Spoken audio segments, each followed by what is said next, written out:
अस्सलाम वालेकुम everyone, welcome back with another vlog. और ये व्लॉग है सेकंड डे ऑफ ईद का।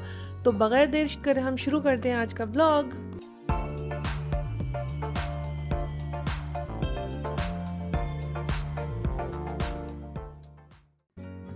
जी जनाब, यहाँ पर मैं और मेरी छोटी सिस्टर जो है हम कर रहे थे नाश्ते की तैयारी।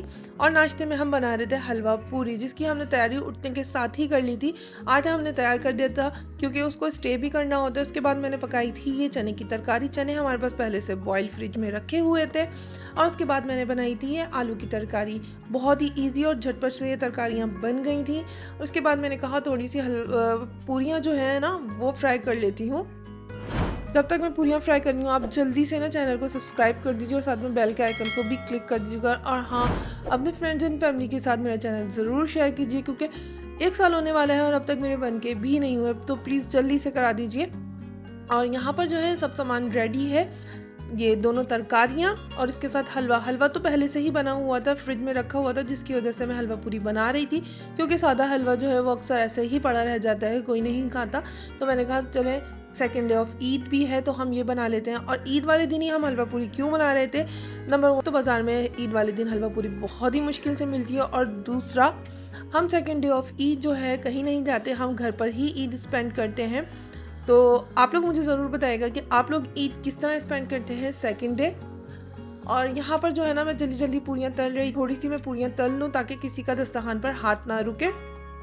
और अभी भी हमारे जो है पापा भाई सो रहे थे। मैंने कहा जल्दी से उन लोगों को जगा दो ताकि गरम गरम नाश्ता कर लें, क्योंकि अभी भी हमको जो है ना तैयारी करते करते 2 बज चुके थे। हम लोग रात को आंटी के घर गए, आंटी के बाद हम लोग आइसक्रीम खाने गए, जिसमें बहुत ज़्यादा टाइम लग गया था और बहुत ज़्यादा पैदल चलना पड़ा, जिसकी वजह से सब थक गए थे और काफ़ी टाइम तक सब सोते रहे। यहाँ पर अम्मी कर रही है सर्विंग। अम्मी जो है वो पापा के लिए प्लेट बना रही थी। इसके बाद जो है ना, हमें बहुत ज़्यादा काम करने थे, क्योंकि थर्ड डे जो ईद है हम लोगों ने अपने घर पर रखी थी दावत। अब सब लोगों को आना था हमारे घर पर, इसीलिए हमें करनी थी बहुत ज़्यादा प्रिपरेशन। सफाई का तो मसला नहीं है, घर तो माशाल्लाह साफ़ सुथरा है। इसके अलावा हमको जो है वो खाने के लिए तैयारी करनी है और थोड़ी सी ना बाज़ार से थोड़ी सी चीज़ें लानी है, जो कि हम मीठा वगैरह तैयार करने वाले हैं। उसके लिए हमें थोड़ी सी शॉपिंग करने भी जाना था, वो मैं शूट नहीं कर सकी हूँ क्योंकि काम इतना ज़्यादा था, हमें बहुत जल्दी जल्दी करना था। और इसके बाद मुझे करना था एक और काम, जी हाँ, जो कि मैं लाई थी फ्लावर्स, और उसके लिए मुझे करनी थी अरेंजमेंट। और काफ़ी दिन से ना वो डिले होता जा रहा था, यहाँ तक कि चांद रात को भी मैं लेके बैठी, पर उस वक्त भी मेरे पास टाइम नहीं था। और ईद वाले दिन मैं करने बैठी तो उस वक्त भी कोई और काम आ गया था। मैंने कहा अब सेकेंड डे ईद को तो मैं लाजमी इसको डन कर दूँगी, क्योंकि थर्ड डे दिन जो है, थर्ड डे ऑफ ईद जो है ना, वो हमारे घर पर पार्टी है। तो अगर उससे पहले नहीं बनाया तो फिर फ़ायदा नहीं है इतना फ्लावर्स लाने का। और यहाँ पर जो है ना, फ्लावर शॉप से ही ना मैंने ये थर्माकोल शीट ख़रीद ली थी, क्योंकि घर में नहीं थी। तो मैंने रिक्वेस्ट करने पे उन लोगों ने अपने सामान में से दे दी थी, वरना वो ये थर्माकोल शीट जो है वो नहीं देते, क्योंकि उनको भी अरेंजमेंट करके अपने वासेस वगैरह सेट करने होते हैं। और यहाँ पर जो है ना, सबसे पहले मैंने थर्माकोल को ग्लू गन से पेस्ट किया, उसके बाद मैंने उस पर टेपिंग करी ताकि वो पक्का हो जाए। और उसके अलावा थर्माकोल जो है ना, वो थोड़ी थोड़ी करके झड़ती रहती है, जब हम उसमें फ्लावर इंसर्ट करेंगे तो वो झड़ जाती है, जिसकी वजह से वो ख़त्म ही हो जाती है और फ्लावर अरेंजमेंट भी नहीं टिक पाती। अच्छा, यहाँ पर जो है ना, मैं एक पूरा बंच लिया है और मैंने उस पर से डिफरेंट फ्लावर हटा के अपनी अरेंजमेंट के हिसाब से मैं उसमें डिफरेंट फ्लावर लगा रही हूँ और ग्लू गन से उसको स्टिक करती जा रही हूँ ताकि वो बार बार ना निकले। और यहाँ पर मैंने अपना एक बंच तैयार कर लिया है और मैंने इसको इंसर्ट कर दिया है थर्मोकोल में। और इसके बाद मैं इसको थोड़ा सा सेट करूँगी।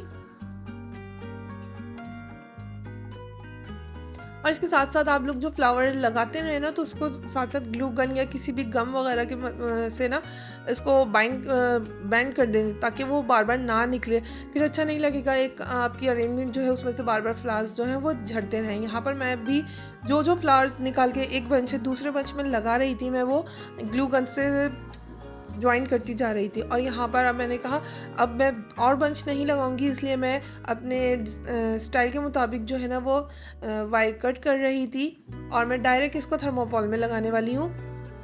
इसलिए मैंने अपनी जो फ्लावर मुझे यूज़ करने थे ना, मैं वो जल्दी जल्दी कट कर रही थी।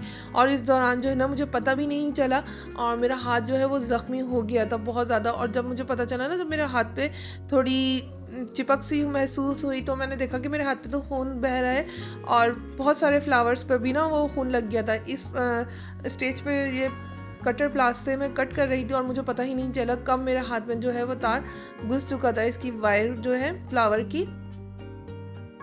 फिर मैंने जल्दी जल्दी हाथ धोए और जिन फ्लावर्स पे ब्लड लगा था वो मैंने थोड़े बहुत साफ़ किए।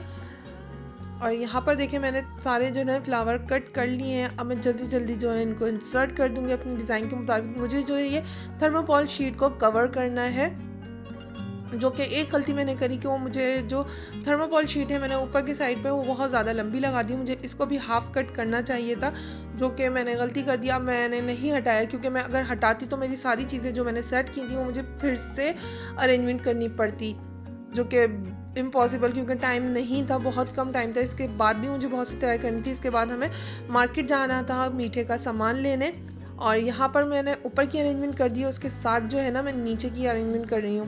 मैं इसको 2 पोर्शन में बना रही हूँ, एक ऊपर की तरफ और एक नीचे की तरफ। अब मुझे नीचे के थर्मोकॉल जो मैंने लगाई थी उसको मुझे कवर करना है। उसके लिए मैंने अपने स्टाइल के मुताबिक ही मैंने फ्लावर्स को कट कर लिया है वाइट्स के साथ, ताकि मुझे बार बार उसको ग्लू गन से बाइंड ना करना पड़े। और यहाँ पर मैं कुछ फ्लावर्स मैंने अलग करे हैं, कुछ मैं बंचेस में लगाए हैं। और देखिए ये जो चेरी फ्लावर्स हैं, मैंने इसका बंच अलग से लिया था, तो वो मैंने ऊपर वाली बंच के अंदर ना एक एक फ्लावर निकाल के उस जगह चेरी फ्लावर्स लगा दिए हैं। इसके बाद ये एक लंबा फ्लावर मैंने परचेज़ किया था, और ये पिंक जो है ये चेरी फ्लावर मैंने खुद बनाया था। यहाँ पर तकरीबन मेरी अरेंजमेंट जो है वो हो गई है डन। देखिए कितनी खूबसूरत लग रही है।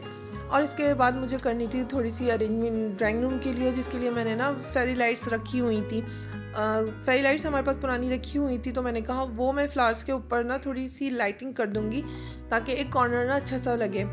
पर जब मैंने वो फेरी लाइट्स निकाली जो है वो मुझसे तार टूट गए और मेरा आइडिया रह गया जो मैंने सोच रखा था।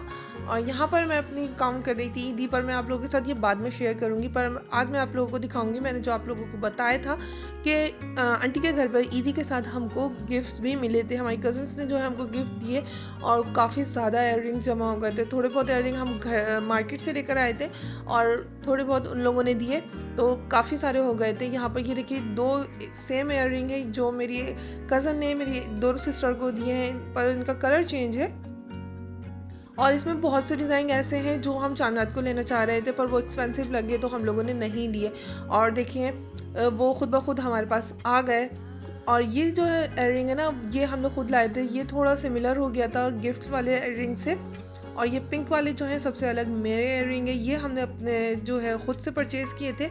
और ये एक बाली है, ये भी हमने परचेज़ की थी। तो चलें एक दफ़ा मैं आपको फोकस करके दिखाती हूँ। ये मेरी एक सिस्टर के हैं, और ये मेरी सिस्टर को बैंगल्स भी कज़न ने दी हैं गिफ्ट में।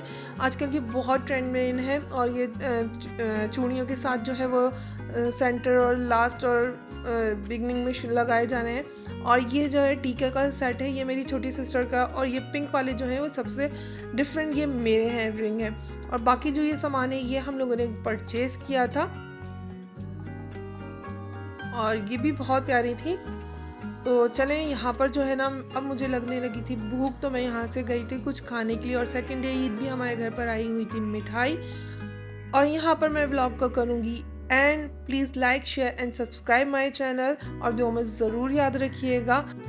और यहाँ पर मैं अपने तमाम सब्सक्राइबर को करूँगी अल्लाह हाफ़िज़।